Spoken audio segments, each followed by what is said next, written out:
नमस्कार। आज मंत्रिपरिषद से 18 विषयों पर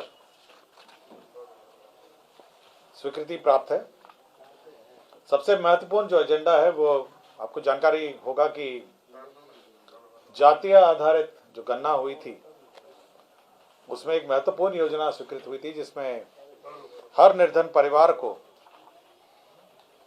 2 लाख रुपए राज्य सरकार देने का निर्णय लिया गया था। इसके अंतर्गत 94,33,312 लोगों को 2 लाख रुपए की दर से विभिन्न योजनाओं के लिए, जो लघु योजना है, बिहार लघु उद्यमी योजना के अंतर्गत राशि देने का निर्णय हुआ था। इसी के अंतर्गत राज्य सरकार ने प्रक्रिया निर्धारित की है कि किस प्रकार इस योजना के अंतर्गत आवेदन प्राप्त किए जाएंगे। सभी योजना में ऑनलाइन आवेदन प्राप्त किए जाएंगे। साथ ही साथ इस प्रक्रिया में जो उद्योग लगाए जा सकते हैं, करीब 62 उद्योग हैं जो इसमें चिन्हित किए गए हैं, जिसमें हैंडीक्राफ्ट है, टेक्सटाइल हॉजरीज है, विविध उत्पादन है, सर्विस सेक्टर हैं जैसे सैलून है, ब्यूटी पार्लर है, ढाबा है, लॉन्ड्री है, राजमिस्त्री है, रिपेयर मेंटेनेंस की है, electrical and electronic based industry है, ग्रामीण अभिकरण है, डेली कंज्यूमर के आइटम्स हैं, कंस्ट्रक्शन इंडस्ट्रीज है, वुड है, फर्नीचर है, वुड प्रोसेसिंग है। तो 62 प्रकार के उद्योग हैं जिसके लिए जो चिन्हित किया गया था, जिसमें 2 लाख के दर से राशि दी जाएगी। ऑनलाइन आवेदन प्राप्त किए जाएंगे और जो आवंटन है उसके आलोक में जो यह इसका लक्ष्य निर्धारित किया जाएगा और साथ ही साथ यह लाभों का चयन किया जाएगा। इसके लिए एक कमेटी भी बनी है, राज्य स्तरीय अनुश्रवण कमेटी, जो अपर मुख्य सचिव, प्रधान सचिव, सचिव उद्योग विभाग की अध्यक्षता में। और यदि कोई उद्योग इसमें छूट गया हो तो वो भी जोड़ ये राज्य स्तरीय अनुश्रवण समिति कर सकेगी। तो 94,33,312 का चयन हुआ है। ये परिवार है 94,33,312 और इसमें 6,000 रुपये से ज़्यादा आमदनी आपकी नहीं होनी चाहिए महीने की। यही मानदंड था जब ये चिन्हित किए गए थे। और रैंडमाइजेशन, रैंडम आधार पर इनका चयन होगा। जो भी अगर सपोज लक्ष्य से ज़्यादा अगर आवेदन प्राप्त होंगे तो रैंडम आधार पर इनका चयन होगा। और 62 प्रकार के उद्योग हैं जिसके अंतर्गत ये राशि दी पाएगी। तो 6,000 मासिक। मैं लिस्ट आपको दे दूंगा।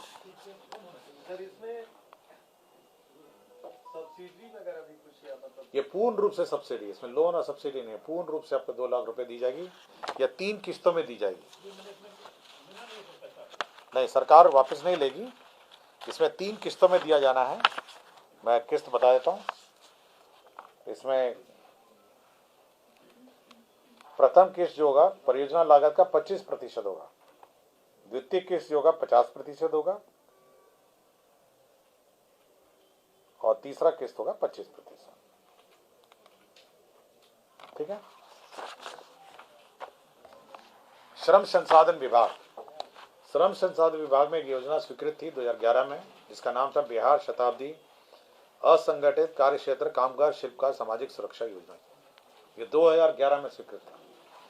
और इस योजना के अंतर्गत जो हमारे असंगठित मजदूर हैं, जैसे रेडी चलाते हैं, रिक्शा चलाते हैं, जो असंगठित मजदूर हैं, कामगार शिल्पकार हैं, लेबर है, प्लम्बर है, मिस्त्री है, इलेक्ट्रीशियन है, मतलब जो असंगठित क्षेत्र में है, जो किसी कंपनी या किसी औद्योगिक संस्था में कार्यरत नहीं है किंतु अपना व्यवसाय अपने करते हैं, उनके असामयिक मृत्यु, उनकी अचानक मृत्यु,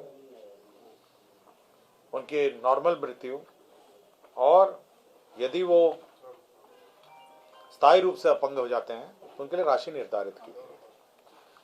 तो मृत्यु के लिए जो राशि थी, दुर्घटनाग्रस्त मृत्यु के लिए, वह 1 लाख थी। अब 1 लाख को बढ़ा के 2 लाख कर दिया गया। इसी तरह स्वाभाविक मृत्यु में 30,000 रुपये थी, जिसको बढ़ा के 50,000 रुपये कर दिया। और दुर्घटना के फलस्वरूप जो स्थायी और पूर्ण अपंगता थी, उसको अब अनुदान को बढ़ाकर 1 लाख रुपए कर दिया। 75,000 था पहले, उसको 1 लाख कर दिया गया। तो यह राशि जो है, यह जो राशि पूर्व में दी जाती थी 2011 में 1 लाख को बढ़ा के 2 लाख कर दिया गया है। दुर्घटना में मृत्यु के कारण स्वाभाविक मृत्यु में 30,000 को बढ़ा के 50,000 कर दिया है। स्थायी रूप से पूर्ण अपंगता 75,000 को बढ़ा के 1 लाख कर दिया गया है। आंशिक अपंगता को 37,500 को बढ़ा के 50,000 कर दिया गया है। और 5 दिनों तक अस्पताल में भर्ती होने पर चिकित्सा सहायता जो है 5,000 को बढ़ा के 10,000 कर दिया गया। क्लियर हो गया। मुख्यमंत्री अत्यंत पिछड़ा वर्ग सिविल सेवा प्रोत्साहन योजना एक योजना थी, जिसके अंतर्गत आपके बीपीएससी और यूपीएससी में जितने हमारे जो प्रिलिमिनरी पास कर जाते हैं उनको राशि दी जाती थी।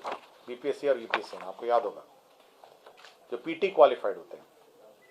और अभी तक इसके अंतर्गत आपके मेंस में जो मतलब जो इसमें लाभुक जो स्टूडेंट हैं 5,915 थे, और अभी तक कैंडिडेट जो मेंस में एग्जाम में क्वालिफाई हो गए हैं तो 8,887 हो गए हैं, और फाइनल सिलेक्शन 354 का 354।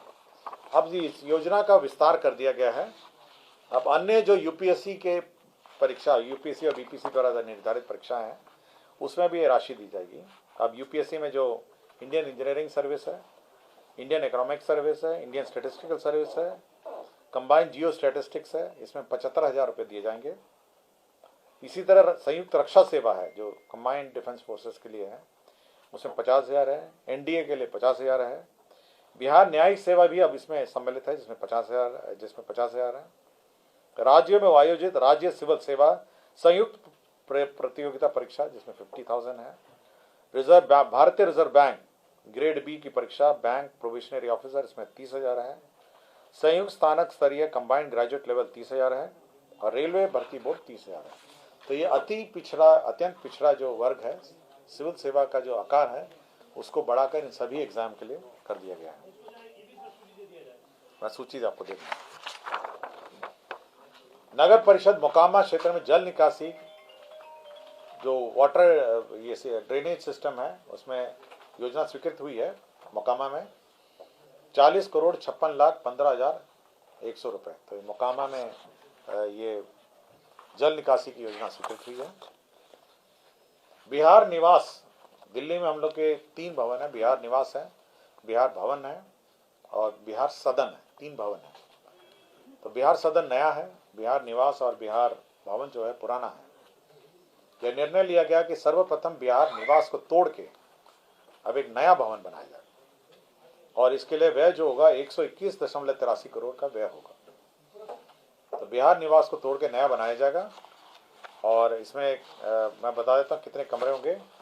यह 6 मंजिला भवन होगा, जिसमें 72 कमरे होंगे, 3 वीआईपी होंगे और 7 वीवीआईपी होंगे। और साथ ही साथ कुछ लंबे अवधि में जो रहना चाहेंगे वह 14 रूम 1 BHK एक बेडरूम अपार्टमेंट है, और 6 2 बेडरूम अपार्टमेंट है। तो 121.83 करोड़ की योजना होगी। अब बिहार निवास को नया बनाया जाएगा। चाणक्यपुरी वाला है, ये अशोक होटल वाला नहीं है, ये चाणक्यपुरी वाला है। मुख्यमंत्री चिकित्सा सहायता कोष के माध्यम से जो गुर्दा रोग है, जो आपके लिवर ट्रांसप्लांट जो करते हैं, उनको दवाई में, लिवर ट्रांसप्लांट के बाद दवाई में बहुत महंगा पड़ता है। तो अब प्रथम वर्ष के लिए 6 माह पर 2 किस्तों में 2,16,000 रुपये चिकित्सा अनुदान दवाई के लिए दी जाएगी। दवाई मेडिसिन आफ्टर लिवर ट्रांसप्लांट। अभी केवल आपका मुख्यमंत्री चिकित्सा कोष में लिवर ट्रांसप्लांट के लिए पैसा मिलता था, लेकिन उसकी दवाई के लिए नहीं होता था। दवाई बहुत महंगी है, तो अब दवाई के लिए भी दी जाएगी। निर्माण कार्य श्रेणी में जीएसटी दर में वृद्धि 12 से 18% हुई है। तो कुछ योजनाएं जो हैं ये दोनों पार्ट में रहा, कुछ 12% में भी, आधा 12% में कार्यरत रहे हैं और आधा 18% में। अब इसका कैलकुलेशन क्या होगा और इसका भुगतान की क्या प्रक्रिया होगी, यह वित्त विभाग ने कैबिनेट के माध्यम से निर्धारित कर दिया गया। उद्योग विभाग का प्रस्ताव था messrs Parman nutritional private limited, Lalganj, Fakuli road, गांव कोवा, मोहम्मदपुर, वैशाली, इसमें 170.35 करोड़ की एक योजना में SIPB की क्लियरेंस कैबिनेट ने दी है। इसके अंतर्गत टमाटो पेस्ट एवं टमाटो केचप का निर्माण किया जाएगा। तो ये औद्योगिक क्लियरेंस है, 170 करोड़ का निवेश है, टमाटो पेस्ट एवं टमाटो केचप का परियोजना है। गया जिला अंतर्गत एक वलवाहन सोलर लिमिटेड का एक प्लांट था, वलवाहन सोलर लिमिटेड।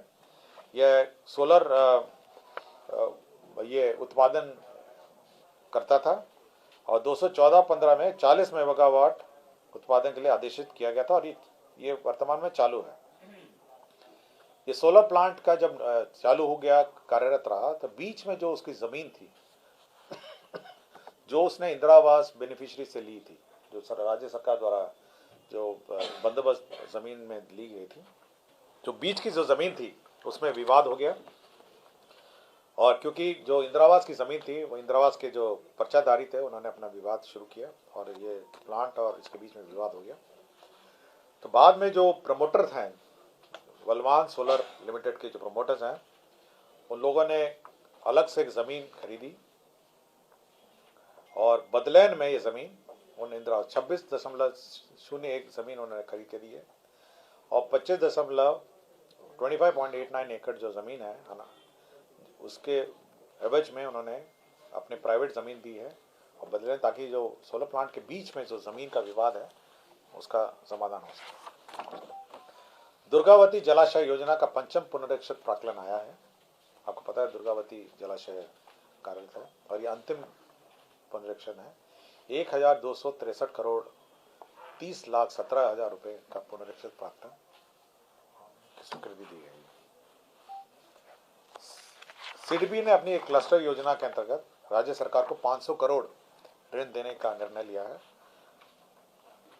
यह industrial and agriculture light sector in MSME इकोस्पेस का है।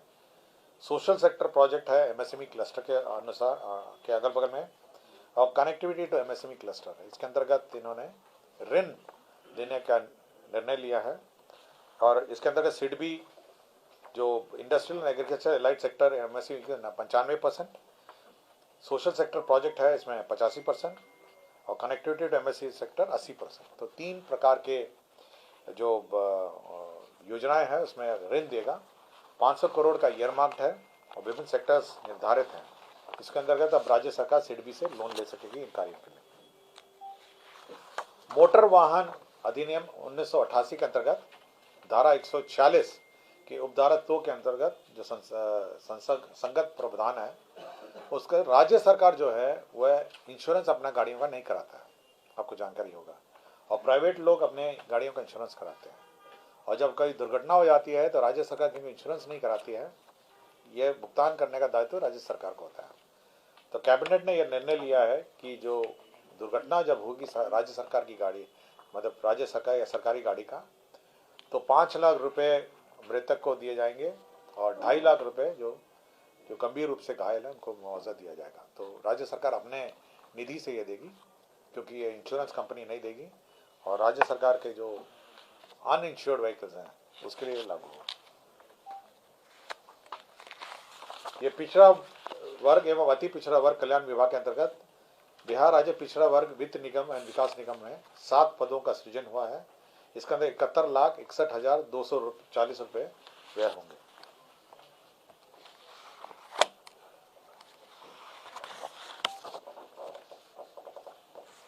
यह कृषि विभाग का प्रस्ताव था। बिहार उद्यान अधीनस्थ सेवा प्रखंड उद्यान पदाधिकारी भर्ती प्रोन्नति एवं सेवा नियमावली 2024, इसमें जो इनकी सेवा नियमावली निर्धारित है और साथ ही साथ जो संविदा पे कार्यरत हैं उनके लिए वेटेज का भी इसमें प्रावधान किया गया है नियुक्ति में। यह जल संसाधन विभाग में श्री संजय कुमार ओझा हैं।